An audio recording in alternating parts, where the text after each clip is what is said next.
Kita berdoa. Segala hormat, kebesaran, kemuliaan kami persembahkan ke depan Allah Bapa dalam surga dengan menyebut di dalam nama Tuhan Yesus Kristus. Kami bersyukur kepada Allah Bapa yang baik, yang kasih setianya tidak berkesudahan. Kalau sampai saat ini kami masih bisa kembali menerima firman Tuhan, ini karena kebaikan Tuhan, karena kasih setia Tuhan. Karena tidak selalu ada kesempatan menerima firman Tuhan, ya bahkan ada yang mendapat kesempatan tetapi tidak bisa menggunakan, tidak mau menggunakan. Tetapi kalau saat ini kami masih mendapat kesempatan menerima firman Tuhan karena kasih setia Tuhan, karena kebaikan Tuhan, dan kami tetap memerlukan kasih setia Tuhan, kebaikan Tuhan di dalam menyambut firman Tuhan. Dengan kami mohon Roh Kudus yang turut bekerja baik kepada hamba-Mu yang akan menyampaikan, lengkapi dengan roh hikmat dan kuasa, ya bahkan semua yang mendapat kesempatan untuk mendengar, urapi dengan Roh Kudus, baik dalam hati, pikiran, konsentrasi, telinga-telinga, segenap hidup ini, supaya dengan penuh perhatian kami tujukan untuk menyambut firman Tuhan. Dalam nama Tuhan Yesus Kristus kami sudah beralaskan semuanya ini. Amin. Puji Tuhan, salam sejahtera dalam nama Tuhan Yesus Kristus. Segala hormat, kebesaran, kemuliaan sepatutnya kita persembahkan hanya bagi Dia saja, karena Allah yang kita sembah, Allah yang besar dan ajaib, yang telah melakukan perbuatan-perbuatan besar dengan keajaiban. Dan Allah yang kita sembah itu Allah yang tidak berubah. Kalau di waktu-waktu yang lampau sudah melakukan perbuatan besar dan ajaib, ya mungkin itu bisa kita lihat dalam firman Tuhan yang sudah terjadi, dituliskan. Bisa juga perbuatan Tuhan yang besar dan ajaib itu kita alami langsung, dan kita harus tetap meyakini bahwa Tuhan yang besar dan ajaib itu akan tetap melakukan perbuatan-perbuatan besar dan ajaib untuk waktu-waktu yang akan datang. Karena kita manusia yang lemah ini memang sangat-sangat memerlukan campur tangan Tuhan dalam segala hal. Puji Tuhan, pada kesempatan ini kita kembali menerima firman Tuhan, dan pada kesempatan ini saya kembali menyampaikan bagian firman Tuhan yang merupakan buah roh, itulah kebaikan. Ya, dari surat Galatia 5 ayat 22. Saya baca saja karena bagian ini yang akan saya sampaikan. Tetapi buah roh ialah kasih, sukacita, damai sejahtera, kesabaran, kemurahan, kebaikan, kesetiaan, kelemah lembutan, dan seterusnya. Ya, pada saat ini saya akan menyampaikan salah satu buah roh, itulah kebaikan. Dan memang Tuhan itu menghendaki untuk kita ini melakukan kebaikan, melakukan perbuatan baik. Memang kalau Tuhan menebus kehidupan kita, untuk mengampuni dosa kita, untuk menyelamatkan kehidupan kita. Tetapi kalau Tuhan itu menebus kehidupan kita, Tuhan itu juga mau menghendaki untuk kita ini melakukan perbuatan baik atau kebaikan. Kita akan baca surat Titus pasal 2 ayatnya yang ke-14. Surat Titus 2 ayat 14. Yang telah menyerahkan dirinya bagi kita untuk membebaskan kita dari segala kejahatan dan untuk menguduskan bagi dirinya suatu umat kepunyaannya sendiri yang rajin berbuat baik. Ya, jadi ayat ini jelas sekali bahwa Tuhan itu telah menyerahkan diri sampai mati di kayu salib untuk menebus dosa kita, untuk membebaskan kita dari segala dosa, dari segala kejahatan. Ya, jadi tidak cuma dari satu kejahatan, dari segala kejahatan. Jadi korban Tuhan itu sungguh-sungguh luar biasa, karena di dalamnya ada kekuatan, ada kuasa untuk membebaskan kita ini dari segala kejahatan. Dan ini memang harus kita akui. Walaupun beberapa waktu yang lalu saya mendengar ada salah satu aliran Kristen yang mengatakan bahwa korban penebusan Tuhan Yesus itu gagal, karena nyatanya banyak orang yang masih tetap melakukan kejahatan, banyak orang Kristen yang tetap masih melakukan kejahatan. Itu sebetulnya bukan karena korban Tuhan yang gagal, tetapi itu karena memang pilihan manusia itu sendiri. Karena Allah itu memberikan kepada manusia itu pilihan yang bebas. Seperti pada manusia pertama, Adam dan Hawa, memang Tuhan sudah mengatakan kalau mereka itu memakan buah yang dilarang, akibatnya akan mati. Tetapi pada waktu manusia itu memakannya, Allah itu membiarkan. Itu membuktikan bahwa Allah itu memberikan kepada manusia itu pilihan yang bebas, ya. Tetapi karena Allah itu begitu besar kasih-Nya kepada manusia yang sudah dicipta menurut gambar dan rupanya, biarpun manusia itu mengambil pilihan yang bisa membawa kepada kematian, sebelum manusia itu mati binasa karena pelanggarannya, Tuhan itu masih datang mencari, ya, dengan Tuhan memanggil Adam, ya, mengatakan, ya, memanggil Adam, Adam, apa engkau sudah memakan buah itu? Itu bukan berarti Allah itu tidak tahu. Allah itu pasti tahu, karena Allah itu Allah yang maha tahu. Tetapi dengan Allah bertanya kepada Adam, apakah engkau sudah makan buah itu?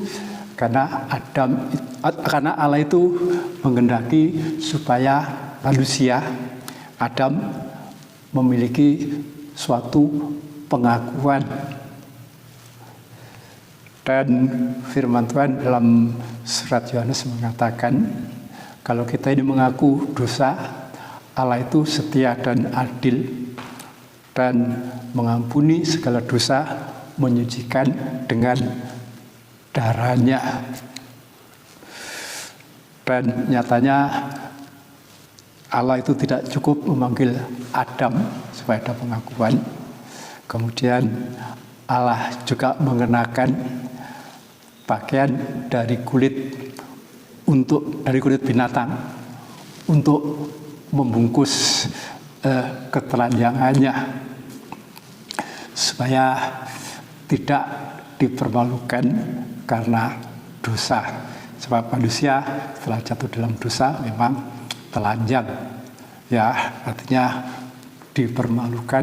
Dan pengertian dipermalukan itu bukan saja cuma perasaan, ya, tapi pengertian dalam Alkitab dipermalukan itu bisa dalam arti penderitaan, kesengsaraan, ya bahkan bisa sampai pada kebinasaan. Ya, itulah korban Tuhan. Tuhan menyerahkan diri sampai mati untuk menebus dosa, untuk membebaskan kita dari segala kejahatan, dan untuk menguduskan bagi dirinya, ya, ditebus, diampuni, disucikan bagi dirinya, ya, dipisahkan dari kehidupan yang berdosa, suatu umat kepunyaannya sendiri yang rajin berbuat baik. Ya, di sini sampai 2 kali ya ditekankan, dikuduskan bagi dirinya, suatu umat kepunyaannya. Jadi dikuduskan bagi dirinya untuk dimiliki sebagai umat kepunyaannya yang rajin berbuat baik. Jadi kita ditebus itu bukan karena perbuatan baik kita. Kita diselamatkan melalui penyerahan dirinya sampai mati di kayu salib. Itu bukan karena perbuatan baik, tetapi karena kasih Allah. Seperti yang dinyatakan oleh Rasul Yohanes, ya, yang mengatakan begitu besar kasih Allah kepada dunia sehingga menyerahkan anaknya yang tunggal, barang siapa yang percaya tidak binasa tetapi memperoleh hidup yang kekal.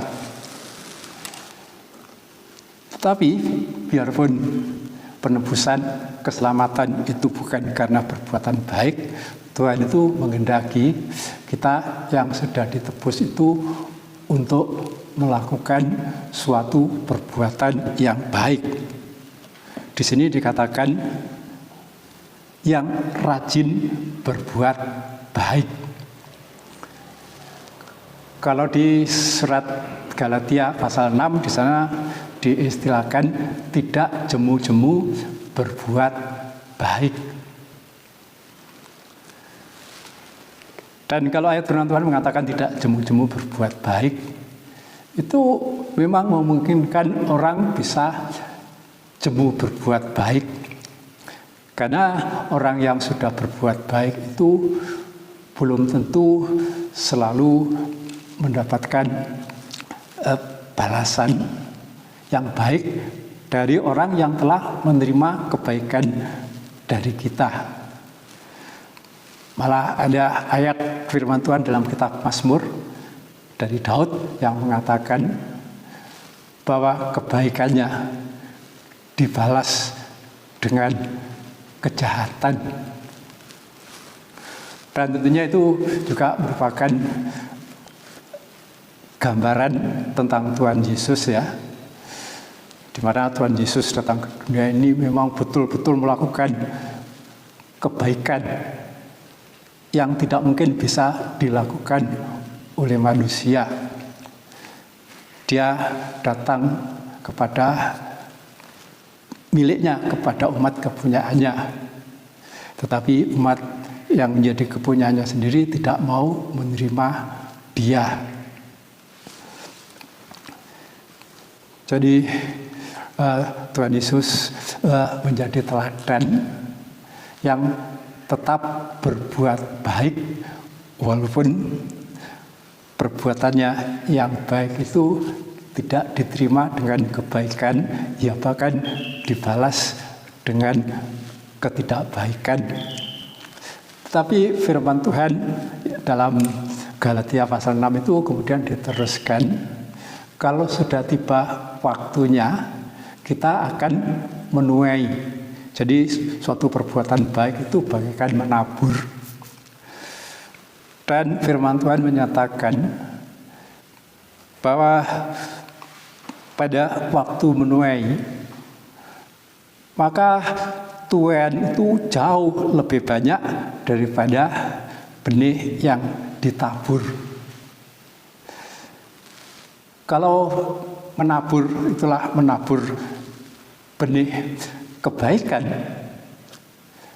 kalau sudah tiba saatnya pasti akan menuai buah kebaikan yang jauh lebih banyak dari benih yang kita tabur.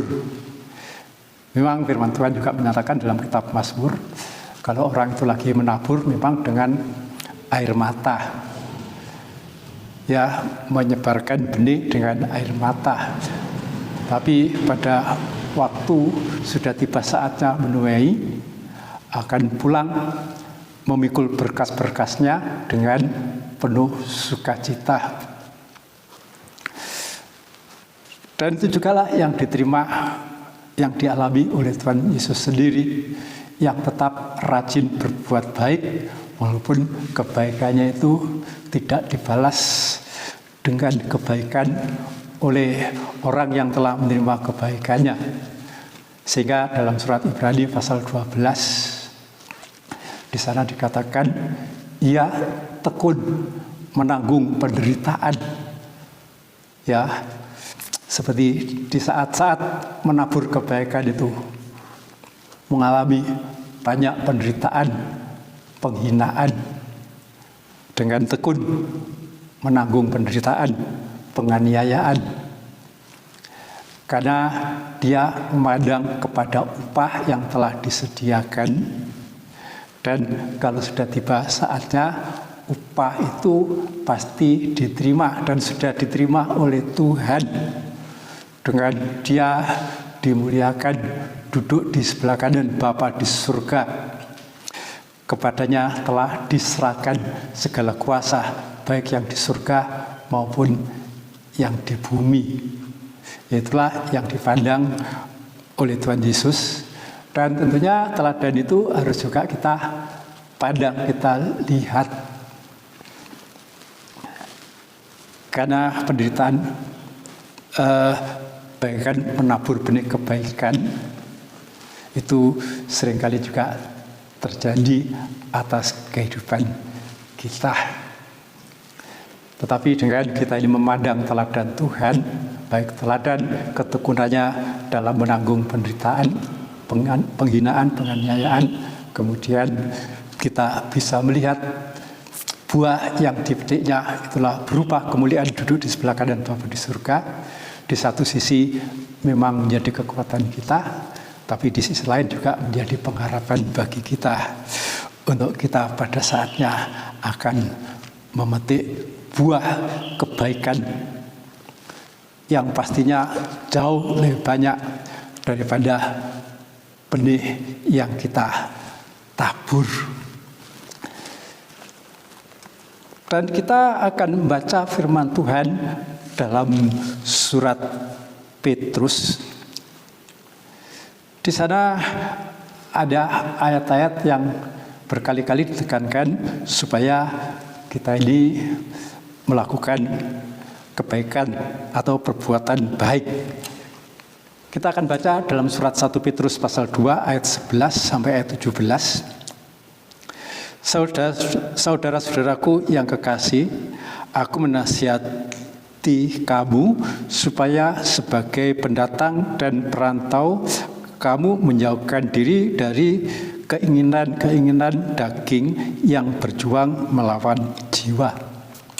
Milikilah cara hidup yang baik di tengah-tengah bangsa-bangsa bukan Yahudi, supaya apabila mereka memfitnah kamu sebagai orang durjana, mereka dapat melihatnya dari perbuatan-perbuatanmu yang baik dan memuliakan Allah pada hari Ia Allah melawat mereka. Tunduklah karena Allah kepada semua lembaga manusia, baik kepada raja sebagai pemegang kekuasaan yang tertinggi, maupun kepada wali-wali yang diutusnya untuk menghukum orang-orang yang berbuat jahat dan menghormati orang-orang yang berbuat baik. Sebab inilah kehendak Allah, yaitu supaya dengan berbuat baik kamu membungkamkan kepicikan orang-orang yang bodoh.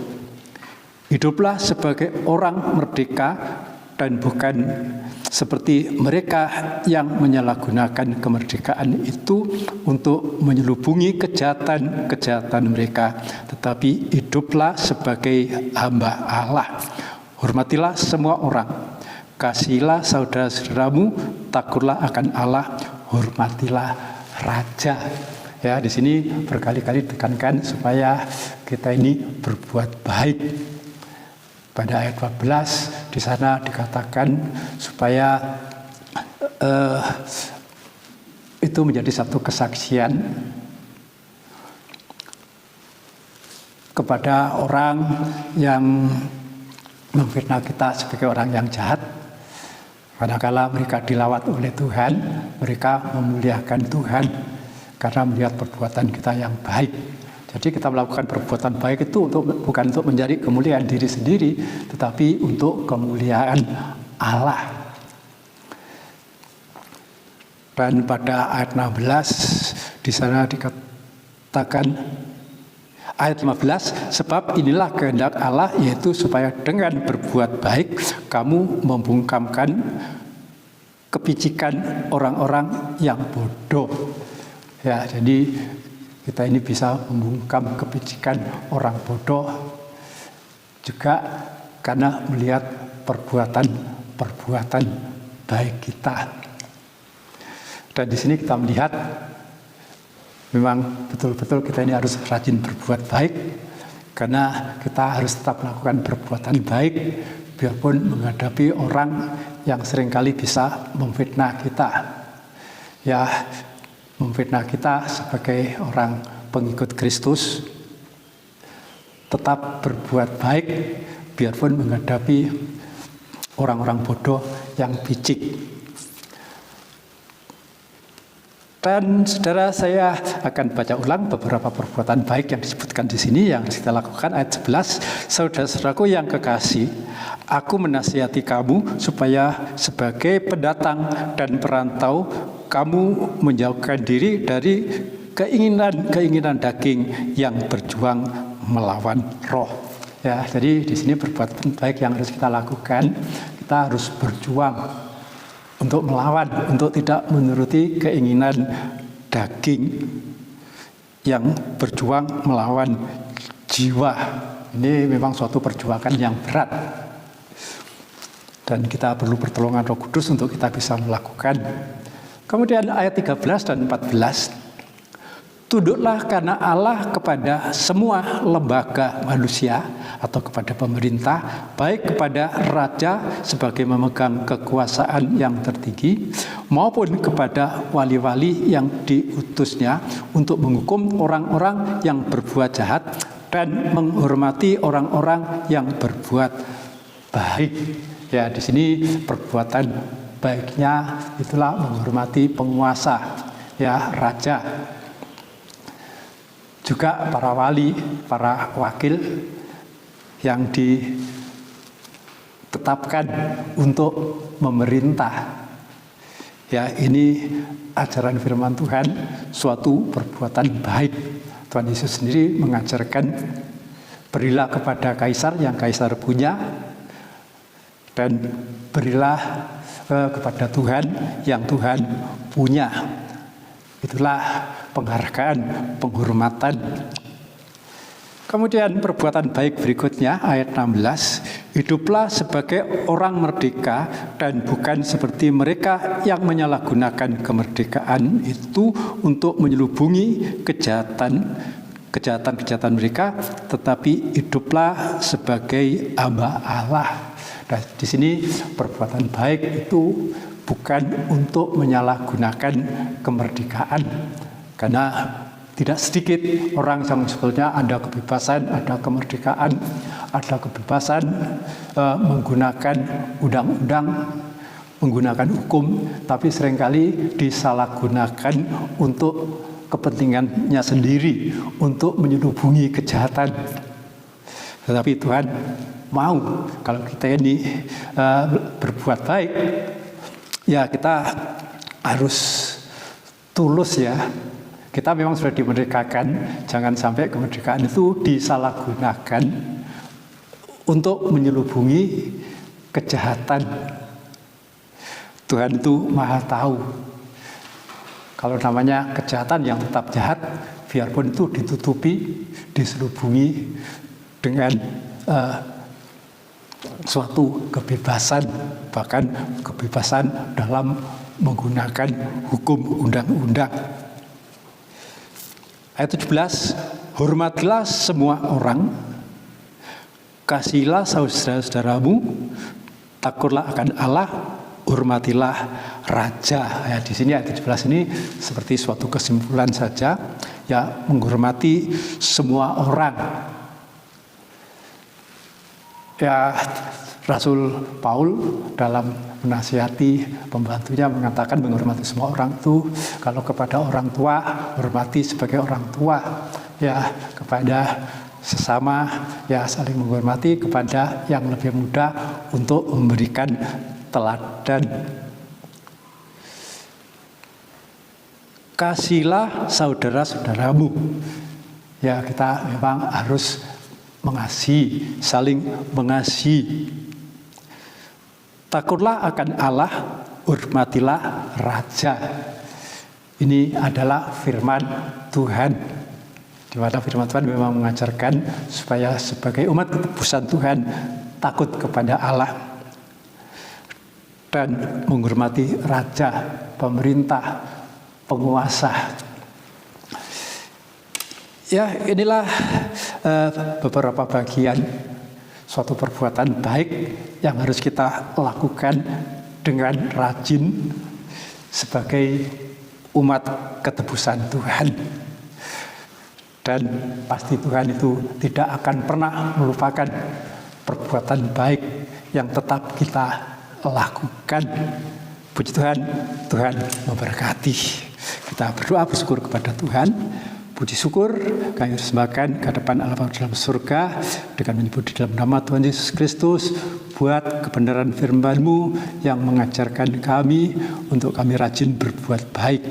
Kami sudah ditebus, sudah diselamatkan, sudah dibebaskan dari kejahatan supaya kami berbuat baik dengan rajin. Karena itu akan menjadi berkat, akan menjadi suatu kesaksian untuk kemuliaan nama Tuhan. Ya, bahkan firman-Mu menjanjikan bahwa perbuatan baik itu bagaikan kami menabur. Dan kalau kami menabur perbuatan baik, ada saatnya kami akan panen. Kami akan memetik kebaikan, di mana kebaikan yang akan kami terima itu jauh lebih banyak daripada kebaikan-kebaikan yang kami taburkan. Kuatkan kami dengan Roh-Mu ya Tuhan. Karena firman menunjukkan bahwa untuk melakukan perbuatan baik itu tentunya tidak mudah, tidak gampang. Tetapi kalau Roh Tuhan ada dalam kehidupan kami, Roh Tuhan memampukan kami, Roh Tuhan membimbing kami, Roh Tuhan menguatkan kami, pasti kami akan bisa melakukan perbuatan baik yang sesuai dengan kebenaran firman Tuhan. Kami sudah persembahkan doa, syukur, terima kasih permohonan ini ke hadapan Allah Bapa dalam surga. Kami alaskan hanya dengan menyebut di dalam nama Tuhan Yesus Kristus. Amin. Puji Tuhan, Tuhan berkati.